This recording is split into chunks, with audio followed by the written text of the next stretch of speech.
My problem is I know that I'm a massive spender. Hello everybody.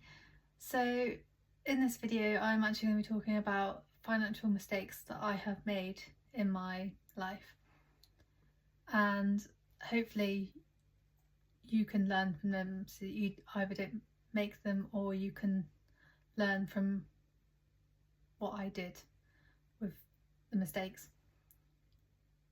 I have recorded this video already and I've gone back and thought I need to re-record it just because I want it to be more respectful of people. And I'm not naming any names in the video, but I feel that the video I had previously filmed probably wasn't respectful enough, so I'm re-recording this. I have just finished work with Youth Club and I am covered in paint, but here goes. You probably were expecting my September budget review, and that is coming, but in this video I am just going to be talking about my financial mistakes and what I'm doing going forward. So I suppose my first financial mistake started when I was 18 and I had my first ever job, my first full-time job out of college that was, and I was working in retail, and I had worked part-time as like a supervisor type role.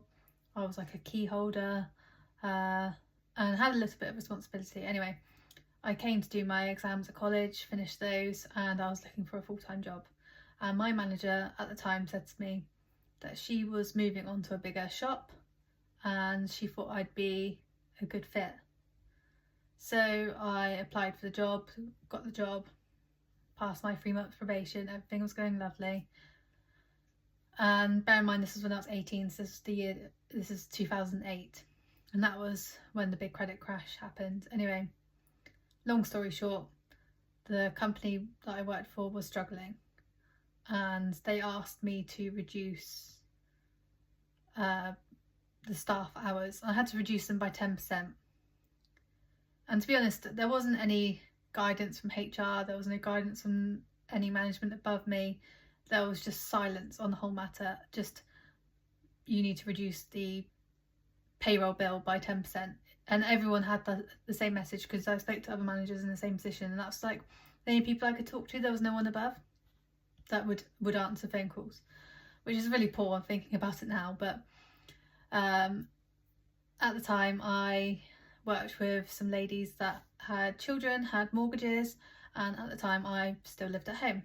So I took the decision to cut my own hours, which obviously hurt me financially, but also put a lot of stress on me because I was still doing the same hours, but not getting paid for them.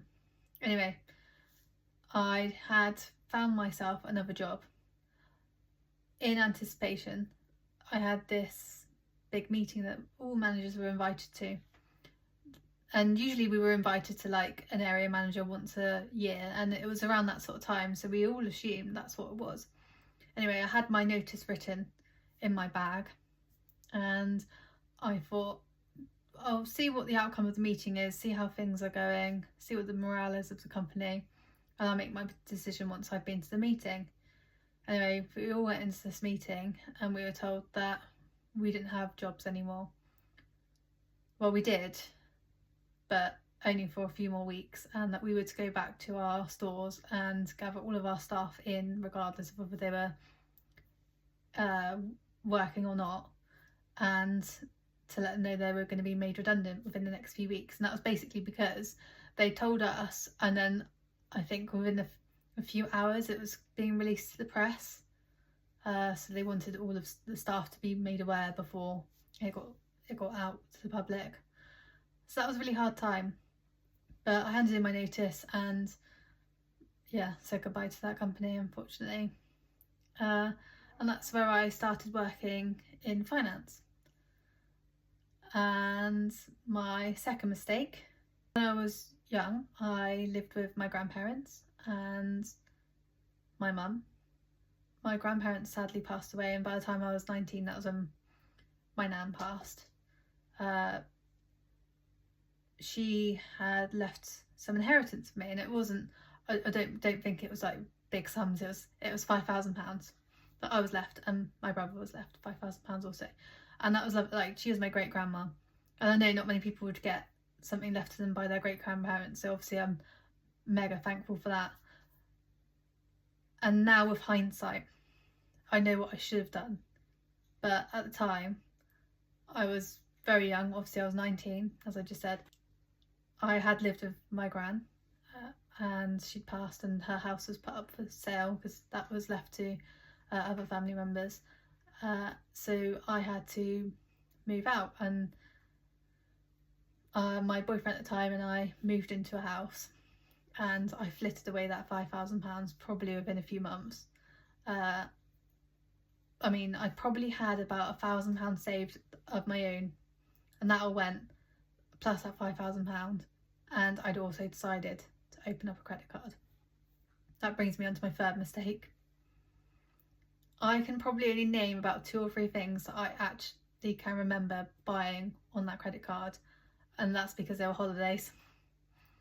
I spent all of my 20s in debt, all of the whole way through in debt, and I never ever wanted to be there again. And I'm not just talking, I mean, back when I was 19, it was probably a few £1,000s, but by the time I remember thinking, by the time I was about 24 or 25, thinking, oh my god, I'm at this age and I've got nothing to show for it. At the time I hadn't owned a house and I had debt, so I took on additional jobs, and I mean, since then I've always had a second job. So I accrued something crazy, like the debt was something like £20,000. But at the same point, I was desperate to buy a house. I did get there at the age of 26. Me and my then boyfriend bought a house together, a flat, a 1-bedroom flat, and you know, it was never going to be a forever home, but it was a start. But I still had this debt, and I finally managed to pay it off just before I turned 30, which was quite an accomplishment, I felt at the time. I always vowed I wouldn't go back into debt, and I am a bit gutted that I have a little debt at the moment in my name, but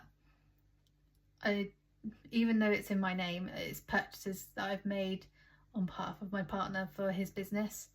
Like, when I say it was like things that, like insurance and things like that he had to have in order to set up, and he is paying me back. So, and he's got it all written down, like he's made himself a little ledger and everything, so slowly paying it back, and that is what I'm tracking in my budgeting videos, is that debt. And it's not huge, it's just a few £1,000s, but I will never have debt of my own again, like not like that. And I'm really careful about it now. Like, I just have the one credit card, and in some ways I probably should just cut it up, but I know I'm never gonna spend money like that again. I just won't do it. My problem is, I know that I'm a massive spender, and as a result of that, I'm really conscious now of how much I'm spending. And it's only been, literally, you've watched me budget, you've watched me do my first actual budget. So until I got my first actual house, I'd never, sorry, my cat's just sat on my lap. Until I got my first property, I'd never sat down and done a budget. I'd never written down how much was coming in and how much was going out.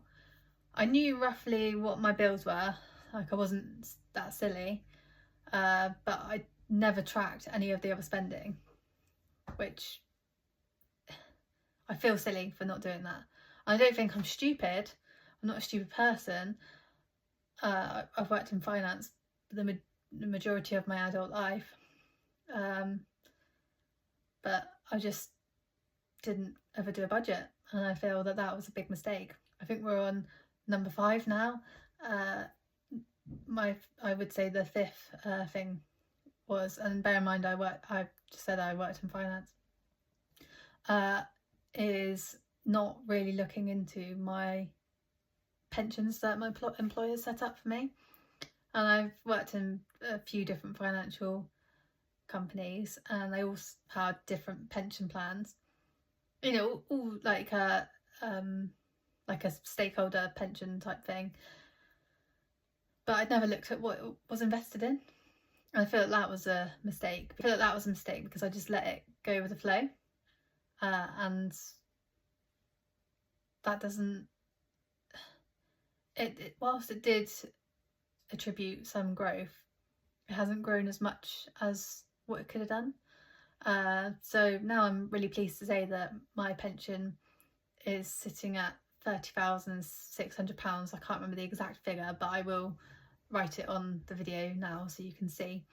And I believe like it's at 14% growth, and that is just in the last year. So I've recently had a notification every time I log into Moneybox to say that I'm now at my anniversary with them, my year anniversary with them. So yeah, I think to have grown that much in a year is fantastic. I mean, imagine if I'd started that sort of growth when I was 18, 19. But I mean, I'm thankful that I started the pension. At least I started, but I'm wishing that I had been more diligent with the investing.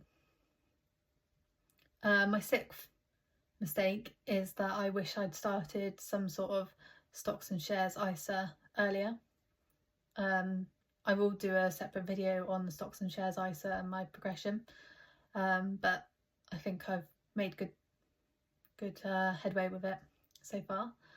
And yeah, I just wish I'd started that a lot sooner.